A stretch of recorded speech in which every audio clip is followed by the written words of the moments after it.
Welcome to Behind the Neon Lights, Understanding Personal Injury Law in Las Vegas and Beyond. Welcome to Behind the Neon Lights, Understanding Personal Injury Law in Las Vegas and Beyond with C. Jared Clark, owner and founder of Clark Law Group, specializing in auto collisions, motorcycle crashes, and personal injury law, and dedicated to helping clients every step of the way. My name is John Clements. Today's episode is Marketing a Law Firm, Building Trust, One Client at a Time. And first and foremost, as always, Jared, it is just a delight to talk with you. Thank you so much for coming on today. Hey, I appreciate you, John. Thank you for having me. So let's, this is a little bit of a different subject. Maybe we're going to talk about marketing a law firm, maybe in something a lot of people haven't thought about, but it's probably worth talking about because it's important to do. So let's just jump in. What was your first step when you created your first marketing plan for your firm? We focused on a couple different things. And right when I went out on my own after I left my prior firm, it was just me. And within 3-4 months, we hired someone and we just started adding to that. But obviously, usually you don't have a lot of money. I didn't have a lot of money right when I started. So I had to do things that were free. What was that? Social media and a lot of grassroots community-based type efforts. So those were two things that to this day we still, and those are much more, at least the community grassroots stuff is part of our core values and giving back and things of that nature. But those are things that we've always focused on literally since our doors been open from day one. Yeah. I find if you're constrained by resources, you can get pretty creative if you need to. Yes, you can. So we talked in an earlier episode that you are what we would call a boutique law firm, which I really like that, how that sounds, how that rolls off the tongue. Good marketing. But how important is it to clearly define and understand your ideal clients as you're thinking about marketing? It's important because if not, you're going to wind up wasting a lot of money. And it's not just in the terms of monetary, right? It's in terms of your time, right? Your time is worth something. Your time is worth money. So if you don't have an idea kind of who your particular target audience is, and even within that target audience, right? So as we mentioned in that prior episode, right? It's anyone who has been injured due to someone else's wrongdoings, right? Well, obviously that's a huge pot. Everybody's not going to choose us as much as I would love them to, right? Sometimes it might be folks, maybe our niche is people between 20 and 44. And maybe that's just because that's where we're marketing at and that's who's following us on social media, right? So you want to spend some time on identifying exactly your target audience and then even narrowing it from there. Once you start to get clients, you can start to kind of see what does your ideal client look like and pour marketing dollars in these certain communities or these certain spaces or these certain events. That's how you start to maximize who's your target audience.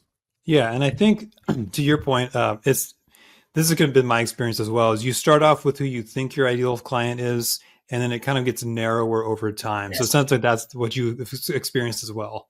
Yeah. The data is going to tell you where do you need to be. Absolutely. And so along with marketing, hopefully none of us who own a company, we don't want to be like used car salesmen. We don't want to have that kind of reputation. We want a reputation that matches our values. So talk to me about your marketing voice and how it kind of ties in with your values, your vision, your mission, with what you're trying to do. Yeah. I know we touched briefly on this in another aspect in the prior episode, but we just took a lot of our personal values and just gave it the identity for the actual firm, right? So when we're attaching the Clark Law Group to it and everything we're doing on the business side, right? The same exact values that we have in our personal life, we're exuding that through our messages. And that's things like integrity, honesty, right? Advocating zealously for you, keeping family first and all the different things that are attached to that concept. Those are things that, we truly believe in. It's within our DNA. And it's pretty cool how you could create your own brand's DNA with similar things to get that out there. So it's worked for us. It's been great. But it's also nice too, because whoever wants to be two different people, right? And I think that's where when people are not just utilizing whoever they are at their core for their person or their business brand, you start to think that it has to be something else. And now it's like, this is you at work, but at home it's something else. And I don't know, to me, that seems like that could get a little messy and conflicted within, Yeah. I ain't got time for that. This is just who I am all the time. If you don't like it, sorry. I don't know. I always tell, I tell my staff, I tell my friends, my family, find your tribe, right? We all have a Yeah, tribe out there, and that's our obligation to find our tribe. absolutely. And I think too, like as we've spoken, like your values include things like honesty and family excellence. And I feel like, as a consumer, I want to support businesses and companies and services that have those values, because those are my values. So I think it's very smart to, make those forward in your marketing. I couldn't agree more. Yeah. How about platforms and strategies? You mentioned you started with a lot of grassroots efforts and some probably basic social media. How has that grown or maybe stayed the same over time? Yeah, so interesting. I was on a panel a couple weeks ago talking about this exact concept. And my personal opinion, I thought it was important for us, and I think it's important for any business uh, to really ingrain yourself in your community, and that's what the purpose of the grassroots. So we're at all events. I mean, probably 3-4 times a week I was at an event. Right now, I have a team that helps me go to these events, and I still show up. We're speaking at high schools. Right, we're going to Clark County Commissioner events. Right, some of the politicians. We're going to youth events, sporting events. Right, but I think it's important because once your brand is already kind of circling in the community, right? Then when you start to amplify it with more public type stuff, whether it's billboards, it's radio, it's print, I personally feel like there's an exponential in receiving that information, right? They're going to be like, wait a minute. And they start to tie you back. Oh, he was at the park at this event that we had. He was at this Easter event. He was at this Mother's Day event. And to me, it just does more wonders as opposed to if you were to do it the other way. Um, so that's kind of what we did with the grassroots stuff. And again, we still do all the community events. And then now our message, the public message and social media message, we get to put out, and it amplifies it. It really does. Yeah, and now you're doing podcasts with me, so Exactly. you're winning, huh? I am curious to know, when you go to a high school or some kind of, and you give that public speech, what are you telling the high school kids? Are you telling them about why they should be a lawyer, or how to stay clean, or like what are you telling them? Yeah, it's a little bit of it all. It depends on what the purpose is, right? So why are we going to speak? Oftentimes it's based upon a lot of my divine, or I feel like my mission or my purpose is to impact the youth, right? Show them that you too can. What does it look like? It's tangible. I'm here. You could touch it, right? Because to me, that's what was important and what a lot of people do not have. Right. So they're not allowed to dream or think bigger because they have this ceiling that they have. So a lot of my messages are about one, you're in high school. Two, you're going to turn 18 and now you're of the age of majority in adulthood, and what the consequences look like when you mess up on that. Number two, planting your seeds during high school will put you light years ahead of your counterparts and your friends and colleagues and your competitors, if you start to do the work now and have a game plan. So those are most of my messages. Oftentimes if it's like career day or something, I'm talking about law, and how amazing the space is, and trying to encourage people to go to law school and change the world. Nice. Well, I have a 16-year-old and a 13-year-old. Maybe I'll have you come to my house and give that speech. Let me know. I will. Awesome. It's like, see, I'm not the only one who thinks this. Sometimes it's different hearing it from someone outside the household, right? Yeah, like, you're cool. I'm dad, right? You're cool. Right. How about referrals and reputation as far as marketing? Like, do you see, can you measure your marketing in terms of like dollars with referrals, or is it really more about reputation, or is it kind of a mix? It's both. They accomplish two different things. So referrals, you could kind of measure your direct ROI on referrals. And 95%, like most firms, are personal referrals, right? It's people that we know, or someone that we took care of and they referred their aunt or their mother, or someone that they work with, maybe someone that I know or went to school with, right? So you could really measure. There's metrics that you could really see exactly, okay, where did this come from? What was this acquisition cost? The whole nine.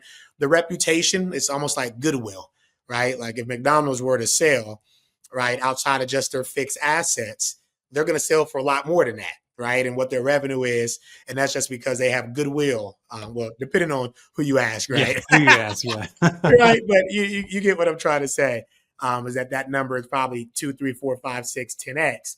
And that's the goodwill. So to me, that's where the reputation comes in at. That's where the brand awareness comes in at, right? On the reputation side of things. So they're both necessary, and they both are going to get you to obtain more clients, but they do serve kind of different purposes. Nice. And you mentioned that you started off obviously with nothing because you didn't have any budget for marketing, so you had to get creative. Was there a certain point, I heard you mention a team, was there a certain point where you brought in help with the marketing? Yes. So even like our social media, we have a company that does a lot of our social media videos and things of that nature. Also, Tanya is our director of our marketing and community outreach, right? So she goes around and kind of canvasses the entire city, seeing what are great organizations for us to partner with, what are great nonprofits for us to partner with, who, identifies with our message and what's important to us and things of that nature. So yes, we do have a team that helps with that. I still do a lot of it myself as well. Nice. And I think one of the reasons it's important, especially for someone in your field, to get out there and do the marketing and the public speaking, is because I assume there's probably a lot of negative stereotypes about being a personal injury lawyer, ambulance chasers and the whole 9 yards. So how do you actually educate people about what it is that you actually do and the services you provide? I think it's exactly what we're talking about. Getting out there and just letting the different communities and people know. We do coffee talks in the morning with some businesses at times.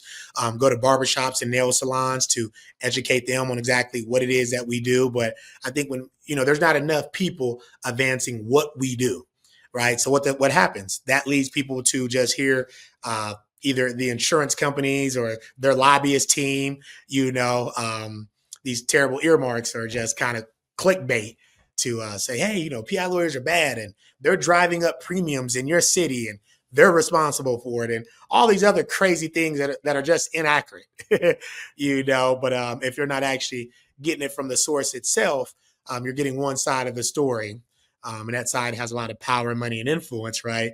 And that's why I think it's important for us to let folks know exactly what we're doing, how to prevent these things, right? What do you need to have on your insurance policy in the event that you are in an accident, right? Because statistics say, sadly, a lot of people are going to be in an accident, just because it's a 24-hour city, and, Vegas is built a little different. So, yeah, I think it's a little ironic that the insurance company who controls how much insurance payments cost is saying, no, it's those guys. But you control the rates. Yes. And you made 10 times more in profits you did last quarter. So that's a whole nother episode. I know. I'm just going to leave it at that because I don't want to say something I regret later.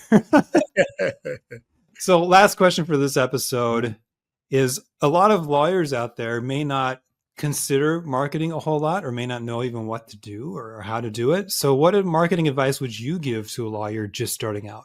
If you don't know where to start, I think the best place to start is simply get on YouTube. Watch some videos, some marketing. There is a lot of free information on YouTube that will give you a lot of information, but also spark a lot of ideas, right? You can find out how to capitalize. I was just talking to one of my team members earlier today on how to use your friends and family, and not use in a negative way, but to leverage cases, right? To get them to be first in mind. I had a cousin, and says a lot about him. I love him to death, but he didn't know that I was a personal injury lawyer. He thought I was a criminal lawyer.